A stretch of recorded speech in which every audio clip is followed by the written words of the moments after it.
So Tanse, Dinishnikashun Colette Trudeau. Hello, my name is Colette Trudeau. I am a proud Métis citizen of Métis Nation, British Columbia, and the interim Chief Executive Officer for Métis Nation, British Columbia. So I'm just so pleased to be here today. And I want to thank the committee for the opportunity to present on behalf of my nation, on behalf of Métis Nation, British Columbia, and provide the 2023 submission.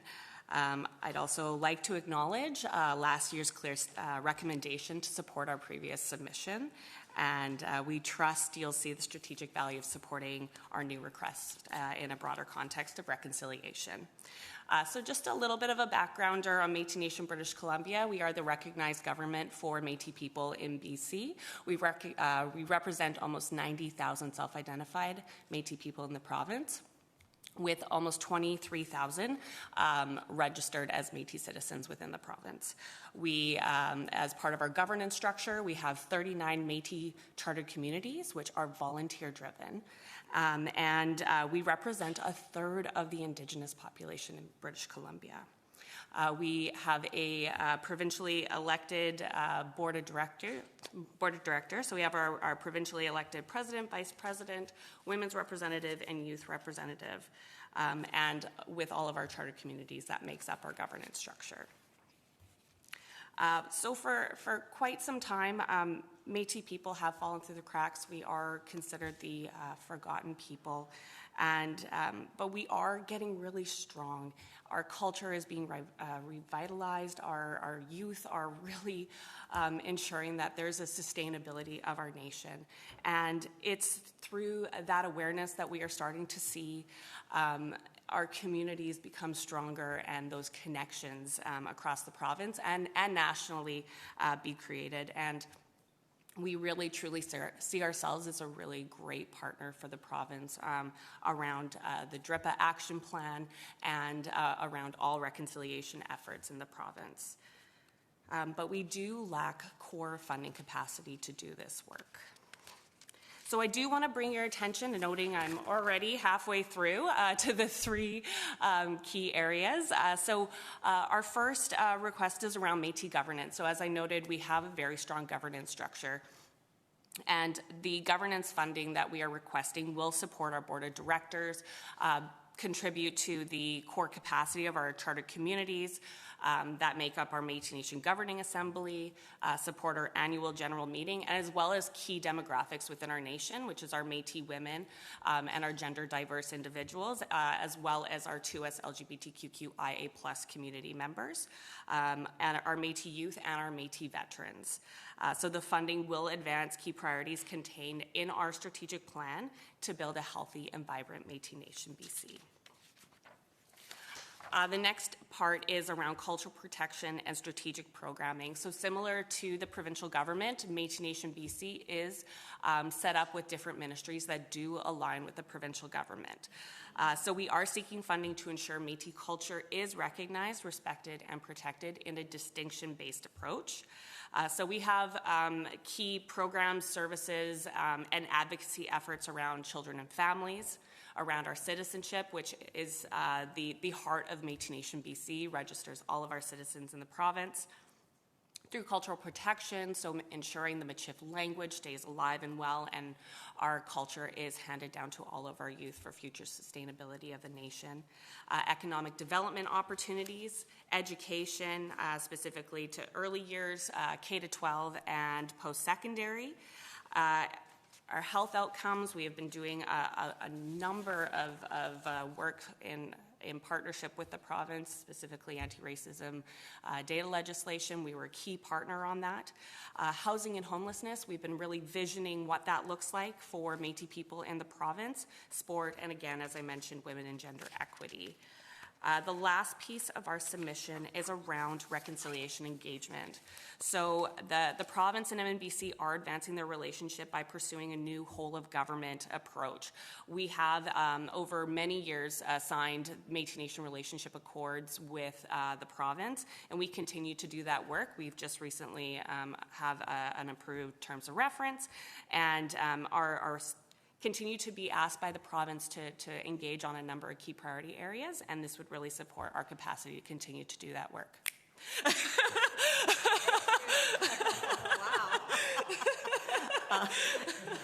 And our first question is from Mike. I saw the edge of the cliff right there. Holy smokes. Thank you, Colette. So you talked about the 39 charter communities and your government structure. So I'm curious how the structure works and how does that funding reach those citizens of those communities? Absolutely. So we have developed a key department within MNBC, which is our community services arm. So any funding that MNBC receives that is really targeted towards community capacity, we deliver through that department. And really it's about ensuring that our communities have the ability to connect with members. As part of the approach to citizens gaining citizenship, they have to connect to their modern day community, which we have 39 across the province. And so really, MNBC funnels different supports, primarily federal funding, to our charter communities to ensure that they're able to host different events, are able to have an office that people can go to, have events that bring community together and ensure that the culture remains alive and well in all of our communities. Great. That's awesome. Thank you. Thank you. Renee. Thank you so much, Chair. Thank you for your presentation and your advocacy work. A question on what the total funding is that you're looking for. I was tracking all the different categories, but the total number. So the total amount we are requesting is $84.2 million, and quite a large portion of that is earmarked for housing and homelessness, and we recognize that that's a key priority of the provincial government and is a key priority for us and our citizens. Our board of directors recently held a visioning session around housing and homelessness, and we really want to ensure that we're aligning our efforts with the province and with the federal government to ensure that we're providing Métis communities and homes for our Métis people to come home to. So we are really aligned in that strategic direction with the province, and we've heard our citizens say that loud and clear, and we want to be a strong partner in ensuring that we're providing homes and a safe and healthy home for our Métis people. Okay, thank you. Henry. Thank you so much for your presentation. I do want to apologize for my ignorance, so I would love to learn a bit more. So you often you mentioned how a Métis community can fall through a crack as an Indigenous and of course British Columbian. So my question right now is Métis Nation still part of a government-to-government conversation when it comes to DRIPA? And when it comes to government to government, is there any kind of revenue sharing negotiation treaty is in process right now that's also helping with the revenue generating for a Métis Nation as well? So when I say slipping through the cracks, it's really quite often when people say Indigenous, respectfully, people immediately think First Nations, and they don't recognize the 90,000 self-identified Métis people within the province. So we're doing a lot of that advocacy work. In terms of revenue sharing, it's something that we're broaching with the province, and we have heard very clear from the Ministry of Indigenous Relations and Reconciliation that we're looking to create a new fiscal relationship. We have key partnerships with different ministries, and those relationships are getting stronger and stronger because MNBC has been identified as a very strong partner for the provincial government. But we haven't gotten to a point where there is that revenue sharing piece. We have had conversations around gaming revenue sharing and other opportunities to really support economic development and core capacity for Métis Nation BC to really support our communities and our citizens. So that conversation is just starting, but through DRIPA, there is a clear mandate for a new fiscal relationship, and we are prepared to enter those conversations and in order to, again, support the sustainability of Métis Nation BC. Thank you. You're welcome. Oh, thank you very much.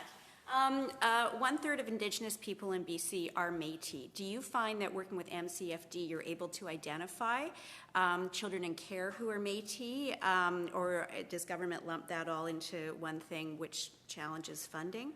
So we do a lot of our own work around data collection. There are numbers that we have received. They are kind of dicey. I have another way of saying that. We've worked with RCY to try and work with MCFD to identify the number of children in care, but our numbers say that there's over 700 Métis children in our care system. We have signed with the province a jurisdictional transfer agreement. However, Treasury Board hasn't provided us with any funding support to do that work. So we've had to work with different child and family services providers to take care of our children. And it's work that we really want to do, but we don't want to do it without funding to do that, because anything that happens to our Métis children as a nation would look terrible. And so we want to make sure that anything that we offer to our Métis children in terms of supporting children in care is well funded. Thank you very much. Thank you, Colette. We are out of time. All right. But I know that there were other questions that people had. I want to thank you for coming and giving us some insight into your nation and the work that you're doing to strengthen and build your nation. And certainly the phrase that resonated for me was when you talked about coming home and putting your resources into creating a home for people to come back to. Says a lot. Thank you so much. And just, we have created some packages. It's the same, Great. It's very similar to what you have already received. However, there's a message from the CEO and a few more details. So I would love to be able to pass that out to Yes. everyone. Thank you you. so much.